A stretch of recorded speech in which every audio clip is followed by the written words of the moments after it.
तो guys welcome back to RK English expert.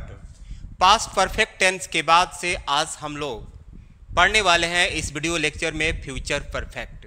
Future perfect को पढ़ने के लिए सबसे पहले हमें उसके कुछ कंडीशंस भी जानने होंगे। देखिए क्या है फ्यूचर परफेक्ट। मैं प्रेजेंट परफेक्ट, पास्ट परफेक्ट और आज फ्यूचर परफेक्ट। जब भी परफेक्ट की बात होती है तो परफेक्ट का मतलब होता है कि पूर्ण रूप से किसी कार्य का हो जाना, चाहे प्रेजेंट में हो, चाहे पास्ट में हो या फ्यूचर में हो। यानी इस टेंस में फ्यूचर मतलब होता है भविष्य।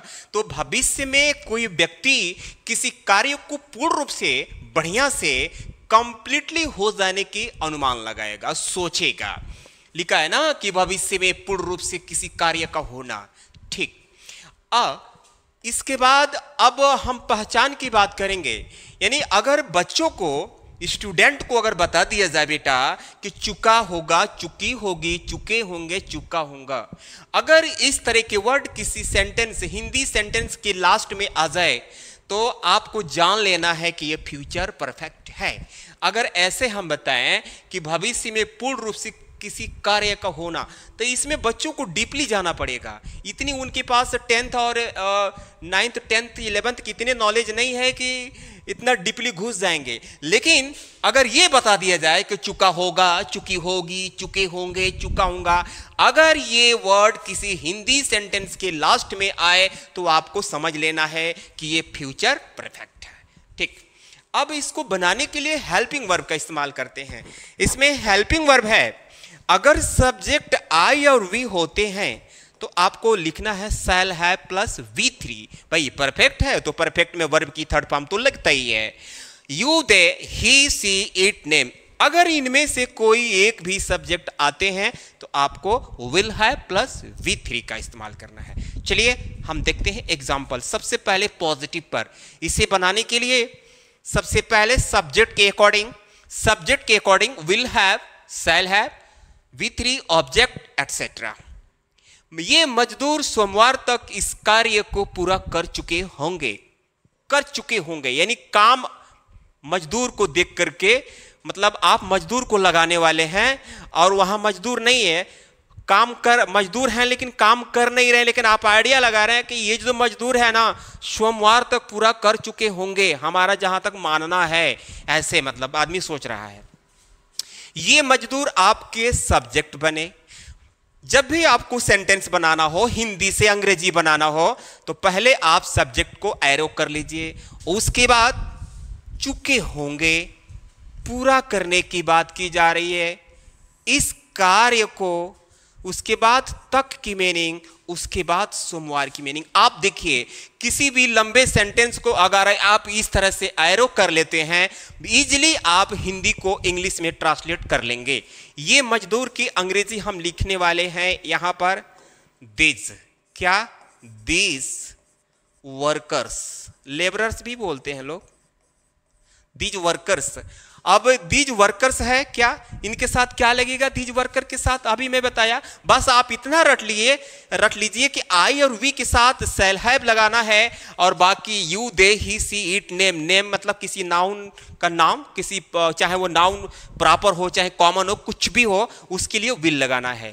ठीक, तो यहां पर देखिए क्या कह रहा है। ओ शिट, यहां पर आगे हमको चलना है ना। दीज वर्कर्स, अब इसके लिए लगाएंगे विल और हैव। पूरा करने की बात की जा रही है तो पूरा करने की मीनिंग होता है कंप्लीटेड। इस कार्य को के लिए हम टू लगाते हैं, टू दिस वर्क। ओके, सोमवार तक, तो तक की मीनिंग फ्यूचर में बाई का इस्तेमाल किया जाता है। आज सोमवार के लिए मंडे लिखेंगे। This is a final. कह रहा है कि this work so will have completed to this work by Monday. हम लोग सोमवार से पहले चेन्नई जा चुके होंगे। सोमवार से पहले, सोमवार अभी नहीं रहेगा, मतलब सैटरडे तक, संडे तक जा चुके होंगे, सोमवार से पहले जा चुके होंगे हम लोग। ये आपके सब्जेक्ट बने। चुके होंगे, चुका होगी, चुका है, चुका होगा, चुकी होंगी, चुके होंगे के लिए विल हैव, शैल हैव का इस्तेमाल करना। फिर जाने की बात की जा रही है, कहां? चेन्नई। सोमवार से पहले की मीनिंग बिफोर और सोमवार। देखिए कैसा है, हम लोग सोमवार से पहले चेन्नई जा चुके होंगे। हम लोग के लिए मीनिंग लगाने वाला हूं मैं वी के साथ शैल हैव। जाने की बात हो रही है तो गो का third form gone to Chennai. Chennai कहां जाने की बात, किस दिन के पहले, तो सोमवार से पहले। तो से पहले की मीनिंग यहां लिखेंगे बिफोर, और सोमवार के लिए अभी आपने लिखा Monday. This is a final. We shall have gone to Chennai before Monday. इस तरह के जब आप स्पोकन करेंगे, जब आप बोलेंगे, इस तरह की जुबान से हिंदी सेंटेंस अगर आपको आता है, दिमाग में आता है, जुबान में आता है, तो फ्यूचर में ये जो रूल फॉलो किया जा रहा है आप इसका इस्तेमाल कीजिए और फ्रीली अंग्रेजी बोलिए। नेक्स्ट एग्जांपल नेगेटिव में। अच्छा, इसी सेंटेंस को अगर नेगेटिव बनाना हो तो 1% की चेंजिंग ओनली आपको नॉट लगा देना है। विल शैल के बाद नॉट और नॉट के बाद से हैव। स्ट्रक्चर बता रहा है। कुछ स्टूडेंट करते क्या है कि हैव के बाद नॉट लगाते हैं, नहीं ये गलत है। विल हैव के बीच में या शैल हैव के बीच में आपको नॉट लगाना है। वे लोग अगले दिन तक इस घर को नहीं गिरा चुके होंगे। वे लोग, ये आपका सब्जेक्ट बनने वाला है। ओके, अब यहां से चुके होंगे के लिए हम विल हैव शैल हैव इस्तेमाल करेंगे। फिर गिराने की मीनिंग, फिर नहीं की मीनिंग, इस घर को तक की मीनिंग, अगले दिन की मीनिंग। देखिए क्या कह रहा है। तो वे लोग की इंग्लिश हम लगाने वाले हैं दे के साथ क्या हेल्पिंग वर्ड लगेगा, विल हैव की shall have, will have. They will have, काम क्या है भाई, नहीं नेगेटिव है, ओ सॉरी नेगेटिव है ना, नेगेटिव सेंटेंस है। तो विल के बाद से नॉट तब लगाएंगे have. The will not have. अब घर गिराने की मीनिंग, दीवार गिराने की मीनिंग, छत गिराने की मीनिंग डेमोलिश शब्द का इस्तेमाल किया जाता है, जिसको ढहाना बोलते हैं। तो डेमोलिस्ट, ठीक, को टू दिस हाउस। कब की बात कर रहा, अगले दिन तक। अब तक जब आता है फ्यूचर में तो बाई का इस्तेमाल किया जाता है। बाई द, यहां पर द लगेगा, बाई द नेक्स्ट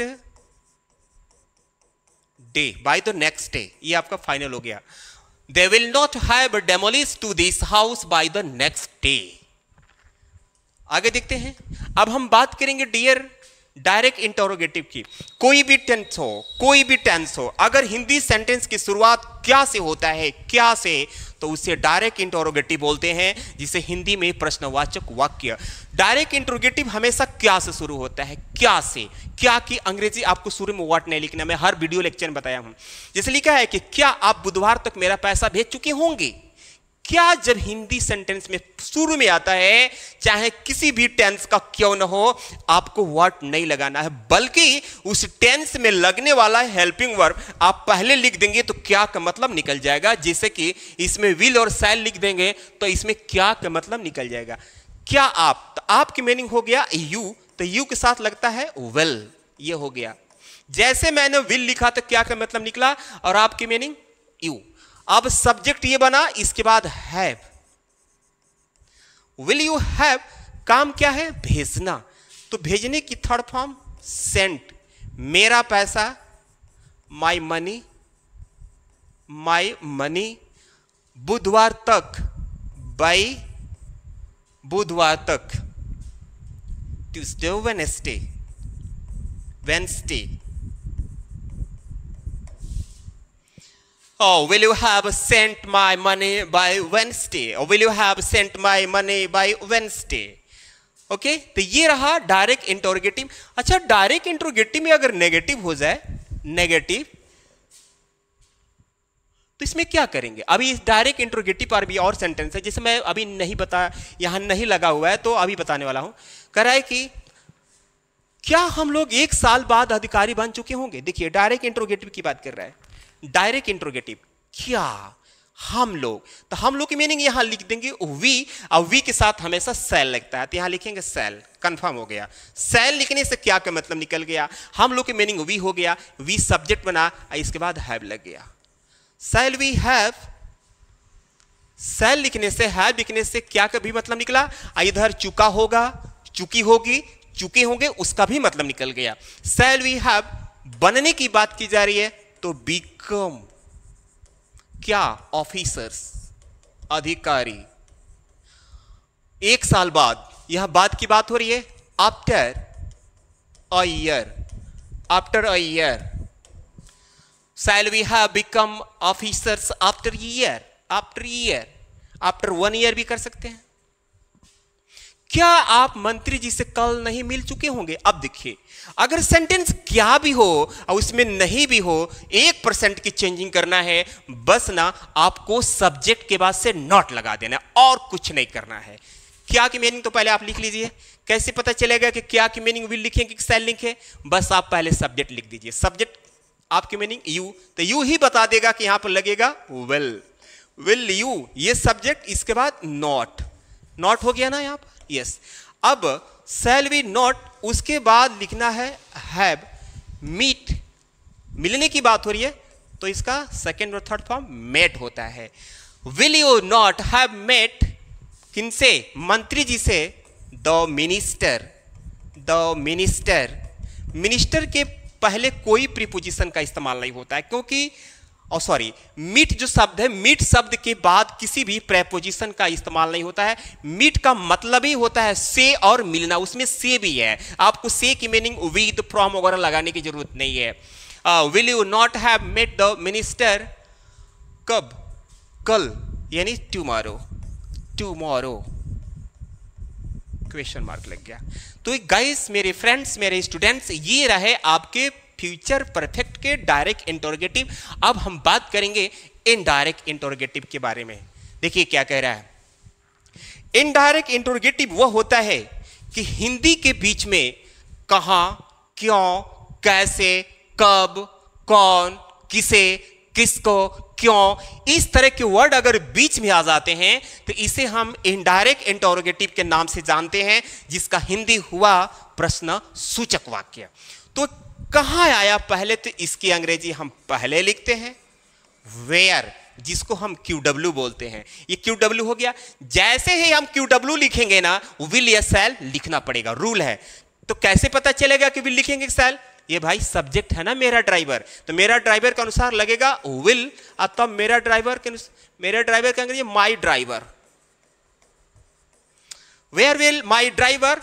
तब यहां पे लिखेंगे सब्जेक्ट के बाद से हैव, जा चुका होगा, जाने की मीनिंग गो, तो थर्ड फॉर्म लगेगा गॉन। अगले सोमवार को, तो को के लिए जब भी किसी दिन के बाद को शब्द आता है तो उसके लिए ऑन शब्द का इस्तेमाल किया जाता है। Where will my driver have gone on the next, on next, अगले सोमवार को, ऑन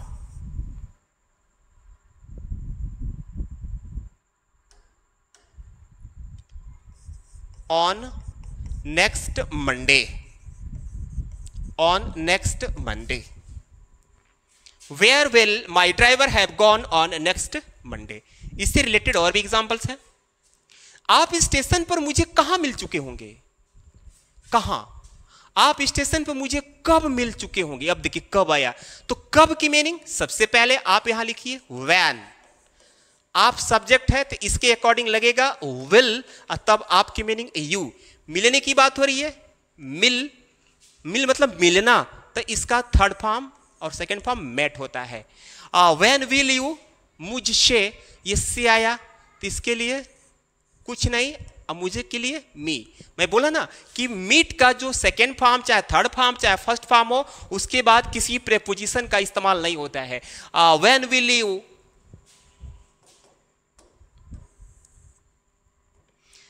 सबसे पहले क्या करेंगे, कब की मीनिंग मैंने वेन लिखा, तब सब्जेक्ट के अनुसार विल, और तब आपकी meaning you, when will you. अब यहां पर लगने वाला है हैव, काम है मिलना, तो मिलना के थर्ड फॉर्म मेट होता है, अब मुझसे के लिए मी। स्टेशन पर, at the station, at the station. When will you have met me at the station.